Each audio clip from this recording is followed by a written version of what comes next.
동화가 되지 않는. 동화라고 하는 말은 아이들의 이야기, 저 소설 같은 아이들 위주로 나온 그런 동화의 의미가 아니고요. 무엇인가 똑같아진다는 거예요. 하나가 되어 간다라고 하는 의미입니다. 이건 긍정적인 부분으로 바라볼 수 있지요. 근데요, 이 동화라고 하는 말에는 부정적인 모습도 있어요. 아름다운 모습도 있지만 끔찍한 모습도 있어요. 가령 우리가 예를 들자면 그리스도인으로서 예수를 닮아가는 것. 나의 성격도 있고 나의 어떤 뭣도 있잖아요. 가지고 있는 것들도 있잖아요. 이걸 자꾸 깎아내고 버리면서 주님을 닮아가는 것. 아름다운 동화예요. 아름다운 동화. 그죠? 우리 이런 모습으로 하나님과 하나 되어져 가야 됩니다. 하나님처럼 우리가 하나님은 될 수 없지만 하나님 같은 성품, 하나님 같은 마음, 하나님 같은 생각 이거를 가지고 우리는 살아가야 돼요. 그건 아름다운 동화예요. 근데요, 아름답지 못한 동화가 있을 수가 있겠지. 그거는 그리스도인이지만 세상 사람들과 다를 바 없이 똑같이 살아가는 거예요. 나는 세상에 속했으니까 저 사람들이 생각하는 생각이 나랑 똑같네. 나랑은 추구하는 게 똑같네. 나도 그냥 그렇게 살래. 세상과 동화되는 거예요. 하나님이 원하시는 아름다운 긍정적인 모습으로 동화되는 게 아니라 어떻게 보면 그 결과가 영원한 지옥일 수도 있어요. 때로는 이 땅에서 하나님이 주시는 고난과 고통일 수도 있어요. 그러니까 그 결과를 놓고 바라보면요, 끔찍한 동화예요. 여러분들의 삶 가운데 아름다운 동화들만 늘 풍성하기를 주의 이름으로 축원합니다. 자꾸 세상 닮아가고요, 못된 거 닮아가지 마시고 주님 닮아가고 아름다운 거 닮아가고 그런 모습이기를 주의 이름으로 소망합니다. 자, 이해하고 들으세요. 예전에도 한번 한 것 같은데 제가 좀 각색을 더 했습니다. 목사님이 기르는 앵무새가 있었습니다. 가령 예를 드는 거예요. 저는 앵무새 기르지도 않고 좋아하지도 않고 새똥 떨어지고 간혹가다 문 열리면 막 바깥으로 나와서 그 잡는 거 저도 키우는 분들 봤거든요. 아우 골치 아파요. 저는 그런 거 못해요. 앵무새를 키우는 목사님이 있었어요. 말을 시키고 또 하기도 하는 그런 앵무새들 있잖아요. 목사님이 사모님이 자꾸 훈련을 시켰습니다. 샬롬! 그랬더니 나중에 앵무새가 따라하더라고요. 샬롬! 축복합니다! 축복합니다! 따라해요. 할렐루야! 할렐루야! 따라해요. 어떤 집사님 집에 앵무새가 있었습니다. 목사님도 키우니까 나도 한 마리 갖다가 키워야지. 한 마리를 키웠습니다. 그랬더니 그 앵무새가 나중에 말을 따라합니다. 에이씨! 미치겠네. 알고 내 팔자야. 희한한 것만 따라합니다. 어느 날 목사님이 신방을 갔어요. 그때 그 앵무새가 조금 전에 얘기한 것처럼 그런 이야기를 하는 거예요. 목사님에게는 할렐루야, 샬롬, 축복합니다. 이런 얘기를 하는데 자기 앵무새는 에이씨! 미치겠네. 뭐 이런 얘기만 하니까요. 어떻게 다 드러났는데. 그래서 어떤 결정을 내렸냐면 목사님의 앵무새를 좀 빌려오기 위해서 며칠. 그래서 같이 두면 내가 키우는 앵무새도 변화되겠지. 이런 생각을 가지고 왔어요. 여기서부터 각색이 됩니다. 자, 여기서 아름다운 동화가 있고 추악한 동화가 있을 수가 있습니다. 아름답지 못한 동화가 있을 수 있습니다. 아름다운 동화는 뭘까요? 집사님네 앵무새가 목사님네 앵무새를 닮아서 샬롬, 할렐루야, 축복합니다를 이야기할 수 있었다고 한다면 아름다운 동화가 되는 거예요. 그죠? 근데 나중에 알고 보니까 목사님 새가 갑자기 목사님을 가지고 왔는데 샬롬, 할렐루야, 축복합니다 소리는 싹 잊어버리고 에이씨! 미치겠네. 알고 내 팔자야. 그 소리만 하고 있는 거예요. 그 동화는 어떤 동화일까요? 아름답지 못한 부정적인 동화예요. 그건 닮아가면 안 되는데 그런 모습으로 하나 되면 안 되는데 그건 부정적인 모습이에요. 여러분들 우리 속에 아름답지 못하고 악하고 옳지 못한 그런 모습으로 동화가 되어져 간다면요 진리에 입각한 분별력을 잃어버리기 시작을 합니다. 그리고 검증되지 않은 진리로 괜히 그것이 맞는 것처럼 확증하는 그런 모습들이 나타나고요. 그러면서 나랑 똑같이 생각하고 행동하려고 하는 사람들과 집단적으로 그런 어떤 군중 심리가 일어나기도 한다는 거예요. 집단적인 행동이 나타나기도 한다는 거예요. 아름답지 못한 동화로 하나됨으로 애먹였던 그 사건이 성경에 여러 군데 나옵니다만은 그 중에 하나가 많은 사람들, 이스라엘 민족 사람들, 대제사장들 것이 포함되어 있어요. 민족의 지도자들까지 성경을 가르치는 사람들까지 다 포함되어 있습니다. 그 이스라엘 민족들이 예수님을 십자가에 못 박아라! 못 박아라! 못 박아라 했어요, 안 했어요? 이건 잘못된 군중심리, 잘못된 동화에서, 잘못된 하나됨에서 나타났던 모습인 것을 우리는 잘 알고 있습니다. 십자가에 못 박으라고 외쳤던 그 사람들, 예수님 쫓아다녔던 사람들이에요. 예수님이 하신 말씀을 다 듣고 야 이건 새 말씀이다, 새 하늘의 말씀이다, 희한한 말씀이다 믿었던 사람들이고 희한하게 여겼던 사람들입니다. 거기에 개중에 어떤 사람들은 정말 하나님이 보내주신 메시아라고 인정하는 사람들도 있었고요. 그리고 예수님이 예루살렘 바로 십자가에 못 박아라 하기 전에, 바로 며칠 전에 예루살렘에 입성할 때 호산나 다윗의 자손이 찬송하리로다, 그렇게 예수님의 그 예루살렘 입성을 환영했던, 예수님을 환영했던 무리들입니다. 그런데 며칠 안 지나서 잘못된 모습으로 하나가 되어버렸어요. 왜요? 자기들의 기대엔 정치적인 메시아가 될 줄 알았더니 맹못 추는, 힘 없는 그냥 죄가 같은 인간의 모습만 예수님이 보였잖아요. 실망한 나머지 분별력을 잃어버렸어요. 분별력을 잃어버리고 어떤 사람들이 얘기하는, 세상 사람들이 얘기하는, 그래 맞아, 무슨 하나님이 이 땅에 다시 메시아로 오셔, 저 메시아를 둔갑한, 하나님을 둔갑한 저건 이단이다, 이단, 이렇게 생각하기 시작했고, 하나님을 우습게 여기는 인간으로 취급하여 결국 십자가에 못 박아라, 못 박아라, 못 박아라, 잘못된 하나됨으로 말미암아, 동화로 말미암아 잘못된 군중심리로 나타났던 큰 예인 것을 우리가 알게 됩니다. 시대에 동화되지 않는 것, 시대의 흐름과 하나 되지 않는 것, 어쩌면 쉽지는 않아요. 어려운 문제일 수도 있습니다. 그러함에도 불구하고 우리는 세상에 동화되지 않아야 됩니다. 특히 그리스도인으로서 하나님이 원하는 삶이 있잖아요. 이 삶을 살아가기에는 참 힘들어요. 왜요? 세상 사람들과 완전히 다른 모습으로 영유해야 되기 때문에. 세상 사람들이 살아가는 대로 그냥 떠맡겨 놓으면 쉬운데, 그 세상 사람들이 살아가는 모습과 다른 모습으로 생각하고 말하고 행동해야 되기 때문에 어렵지만 우리는 결단해야 됩니다. 결국 하나님의 나라는 세상과 동화된 사람들이 가는 나라가 아니라 하나님과 자꾸 동화되기를 원해서 조금씩 하나님을, 주님을 닮아가는 사람들이 가는 나라가 하나님의 나라이기 때문에 그렇습니다. 오늘 본문의 말씀은요, 올바른 지각을 가지고 올바른 판단을 해서 자기뿐만 아니라 자기 가족까지 다 구원한 기생 라합에 대한 이야기입니다. 오늘 본문의 내용이 그렇다라는 거죠. 이제 여리고를 두 번째 목전에 두고 지도자는 여호수아입니다. 이제 가나안 땅 넘어가기만 하면 됩니다. 그 바로 앞에 여리고라고 하는 성이 있습니다. 여호수아가 2명의 정탐꾼을 보냅니다. 가서 보고 와라. 그 2명의 정탐꾼이 이스라엘 땅 초미에 있는, 그 지역에 있는 여리고 땅을 들어가지. 몰래 들어가는 거예요, 몰래. 근데요, 몰래가 발각이 되어버렸어요. 여리고 성의 사람들이 알게 됐습니다. 그곳을 다스리는 자가 알게 되었어요.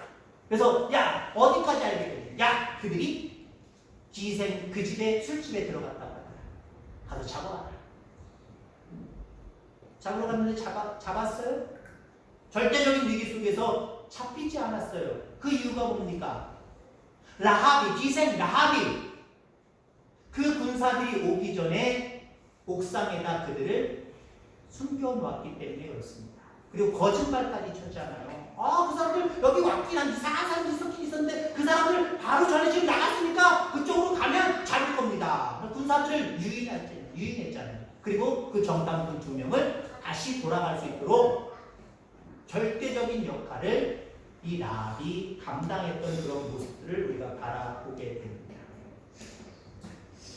정탐꾼의 입장에서 바라보면, 이스라엘 민족의 입장에서 바라보면 기생 라합은 참 고마운 사람이에요. 그죠? 가서 정탐꾼들, 중요한 역할을 감당한 정탐꾼들이 발각이 돼서 잡히기라도 하면 어떻게 돼요? 큰일 나는 일 아닙니까? 근데 발각됐음에도 불구하고 잡히지 아니하도록 목숨 걸고 도와준 기생 라합, 이스라엘 민족에게는 너무 고마운 존재예요. 근데 여러분 반대로 한번 생각해 보세요. 여리고성 사람들에게 기생 라합은 어떤 존재입니까? 배신자예요. 어떻게 보면 매국인 거예요. 나라를 팔아먹는 거예요. 어떻게 그럴 수가 있습니까? 어떻게 나라를 팔아먹어요? 내 민족을 도와줘야지 다른 민족을 지금 도와주고 있다라고 하는 거지요. 여기 의문점이 들어갈 수가 있습니다. 왜 라합은 정탐꾼들을 숨겨주었을까?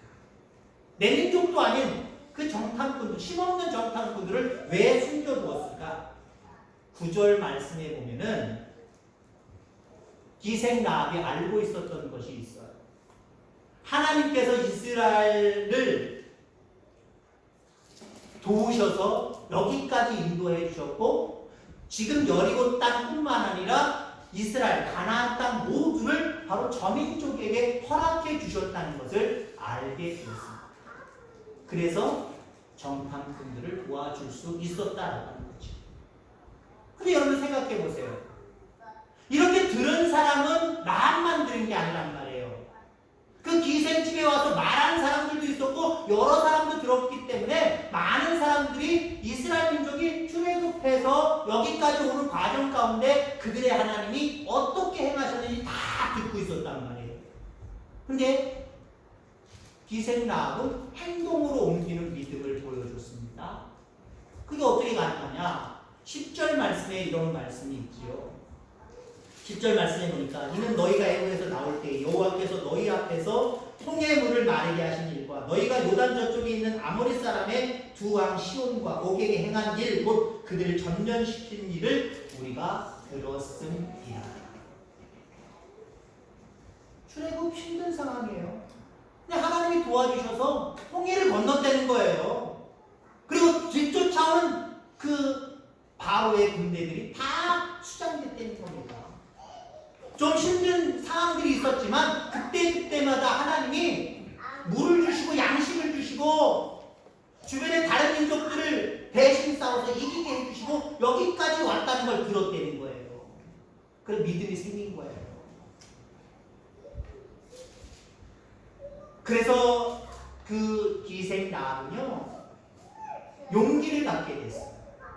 그래서 내 민족은 아니지만 내 민족을 배반하면서까지 그 정탐꾼들을 도와줄 수밖에 없었고요. 그 다음에 약속까지 받아내잖아요. 이 이전의 말씀, 오늘 본문 이후의 말씀을 보세요. 너희들에게 하나님 이 땅을 주실 줄 믿는다. 너희들이 곧 이 땅에 와서 차지하게 될 건데 그때 좀 나를 기억하고 내 가족들을 기억해서 좀 구원해줘. 죽이지 말고 잘 살 수 있도록 너희들 뒤를 잘 봐줘. 이건 대단한 믿음입니다. 아직 일어나지 않은 일이에요. 그 견고한 성 여리고가 무너질 거라는 거예요.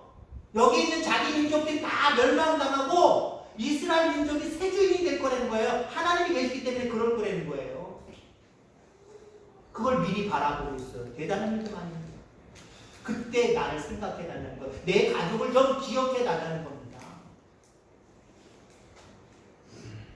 아마 여리고성 사람들은 이스라엘 민족이 어찌됐든 간에 자기들이 들은 소문들처럼 여기까지 왔고 바로 후압까지 왔다라고 하는 것 다 알고 있었을 겁니다. 그때 이스라엘 사람들은 하나가 되었을 거예요.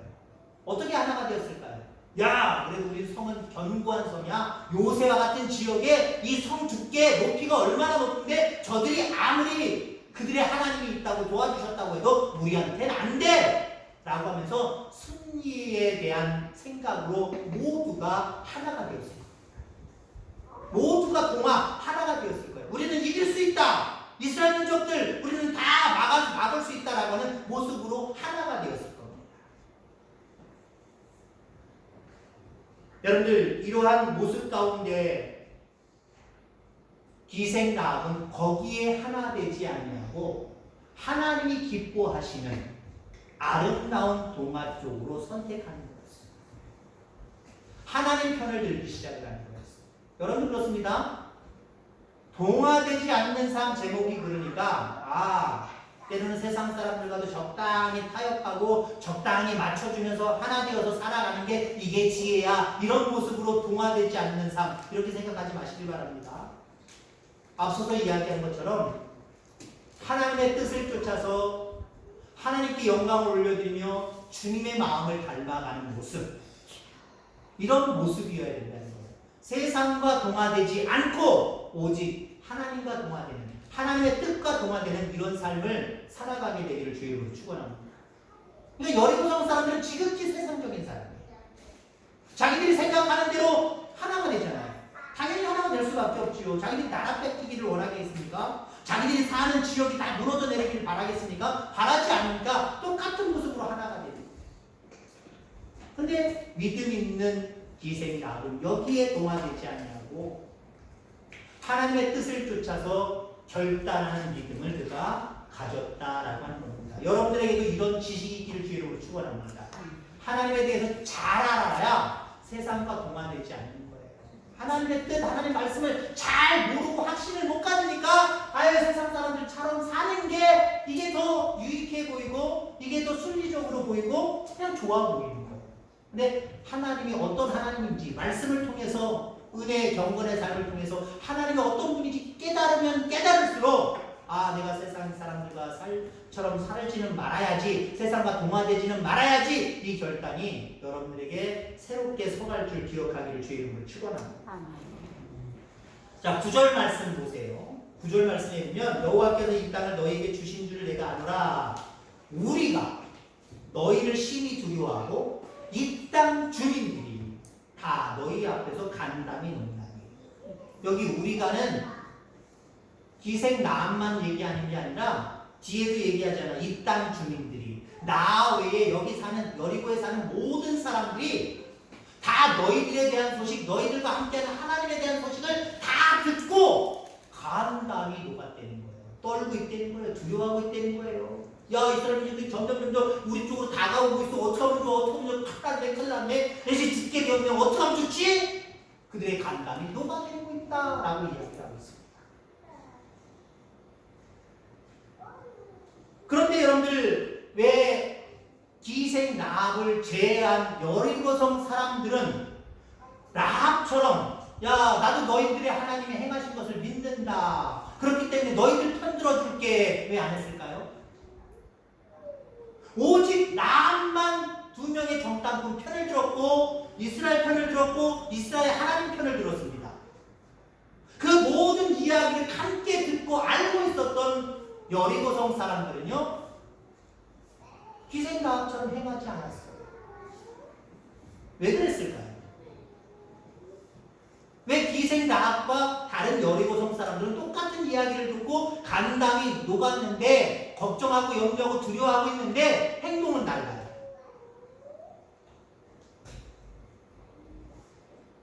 라합은 이 사람들과 동화되지 아니하고 하나님의 편이 되었고 이 사람들은 자기들끼리 하나가 되어서 어떻게 해보려고 하는 모습으로 바뀌어버려요. 그게 완전히 반대의 경우가 되어버렸다는 거예요.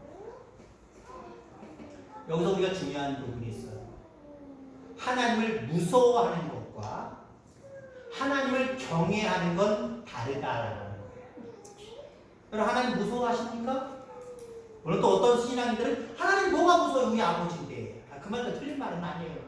근데 여러분들 때는 우리는 하나님 무서워하는 모습이 있어야 됩니다.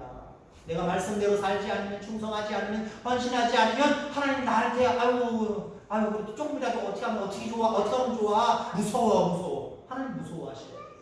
근데 무서워하는 것으로 그치면 안 됩니다. 됩니다. 경외해야 됩니다. 경외는 무서움과 하나님을 사랑함과 그래서 그 말씀대로 순종하며 살아가는 것, 이걸 다 포함하는 거예요.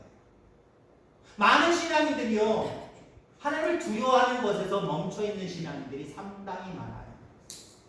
우리는 하나님을 두려워할 뿐만 아니라 사랑하는, 경외하는 그런 모습이기를 주의 이름으로 축원합니다. 예전에 그런 말씀 제가 어떤 설교를 통해서 말씀드렸는지 몇 번 얘기한 적이 있는 것 같아요. 신앙은요, 신앙생활은요, 자리매김이다라고 하는 말씀을 드렸어요.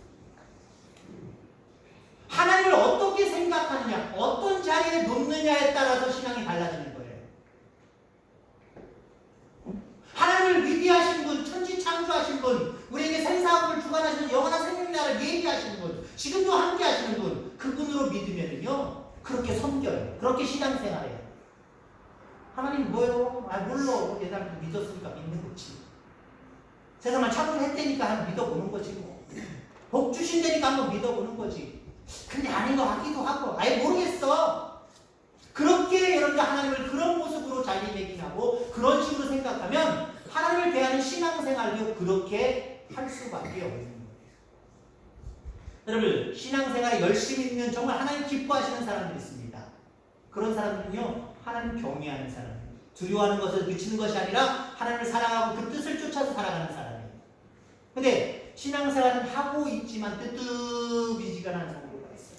뜨뜻미지근한 성도. 그런 성도는 대부분 그냥 두려움만 어느 정도 가지고 있는 거예요.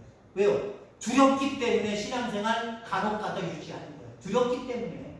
혹시 내가 한 달에 한 번이라도 예배 안 드리면 뭐래도 나를 치시든지 내 자녀를 치든지 뭐가 문제가 될 것 같으니까 괜히 두려운 거예요. 살아계시면 좀 믿기 때문에 그분이 노하셔서 내 아이의 행동과 삶 가운데 노하셔서 조금이라도 해초리만 주시면 어떻게 잘못되지는 않을까 무서워하는 거예요. 그래서 신앙생활을 유지하긴 해요. 신앙생활에서 완전히 떠나려고 하는 분들이 있어요. 아니 떠나는 분들이 있어요. 그런 사람들은요, 경외도 없고 두려움도 없는 거예요. 경외도 없고 두려움도 없는 거예요. 그러니까 하나님께서 떠나는 거지. 여러분, 두려움과 경외, 사랑함과 이 모든 것들을 다 가지고 있기를 주의 이름으로 축원합니다. 견나간 말씀이지만 간혹가다 이런 말씀도 드려야 될 필요성을 느끼기 때문에 제가 말씀을 준비하다가 이런 생각을 해봤어요. 신앙생활은 자리매김인데 가장 중요한 건 하나님의 자리매김. 하나님을 내가 어떤 위치에 놓느냐, 어떻게 생각하느냐 중요한 거예요. 여러분 다 동의하실 겁니다. 맞아, 그거 중요한 거야. 신앙생활에서 그거 중요하지. 근데 하나 여기를 덧붙일게요. 이 얘기하기 쑥스럽지만 당연히 해야 될 말씀입니다. 목회자를 어떻게 생각하느냐, 어느 위치에다 두느냐 중요한 거예요. 이것도 신앙생활. 물론 이웃을 내가 어떤 자리, 어떻게 생각하느냐 이것도 중요해요. 다 알려도 또 여기 12시 넘어가니까요. 목회자를 어느 자리에 놓느냐, 어떻게 생각하느냐. 목사님이 여러분들 막내 아들처럼 보이십니까? 첫째 아들처럼 보이십니까?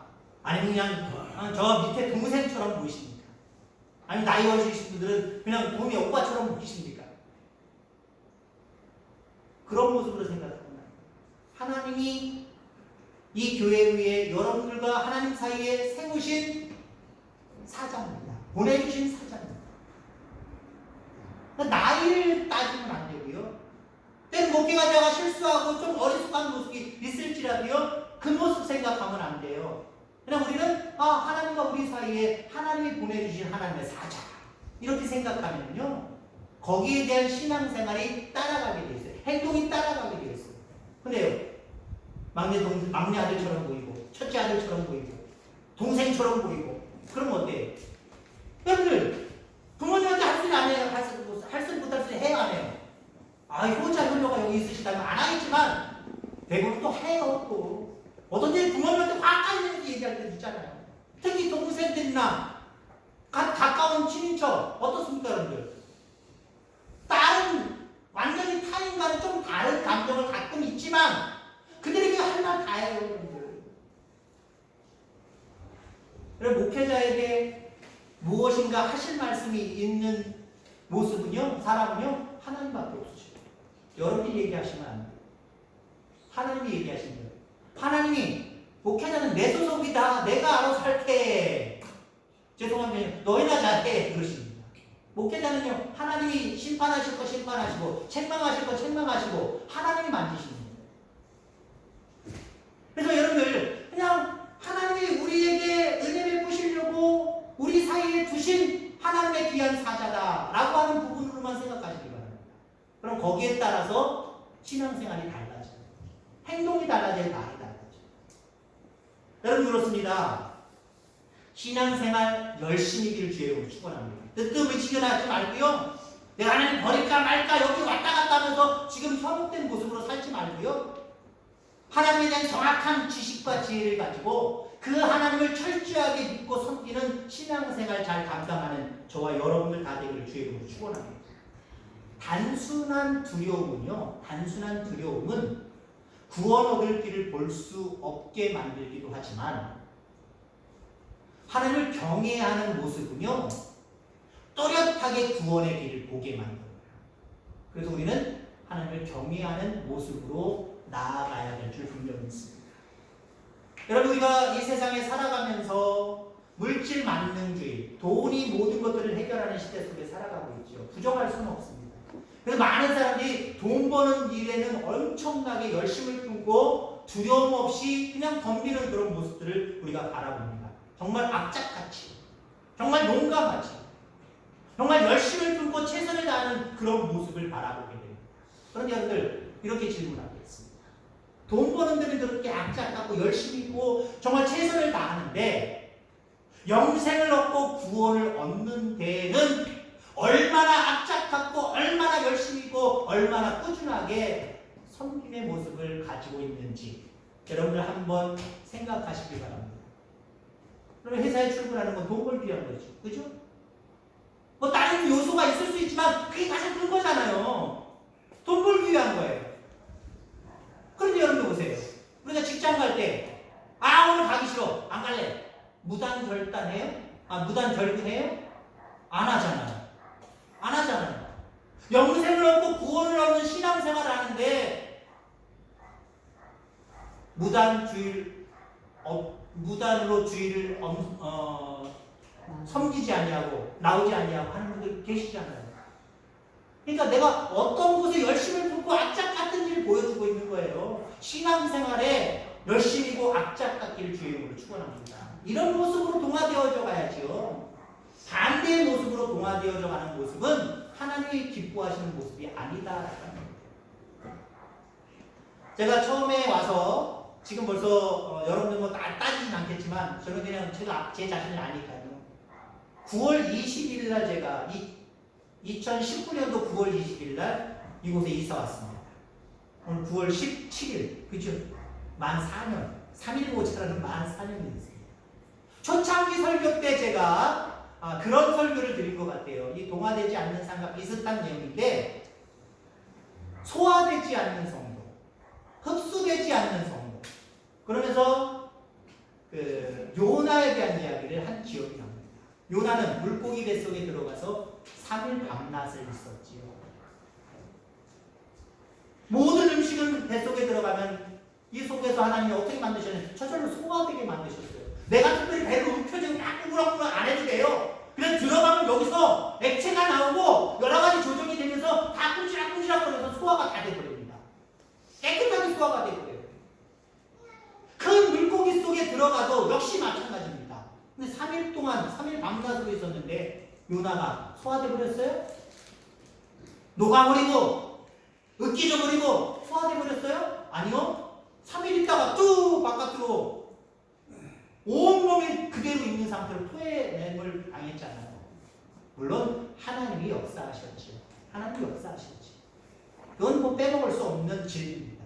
그런데 그 뱃속에서도 요나는 소화되지 않았다는 거예요.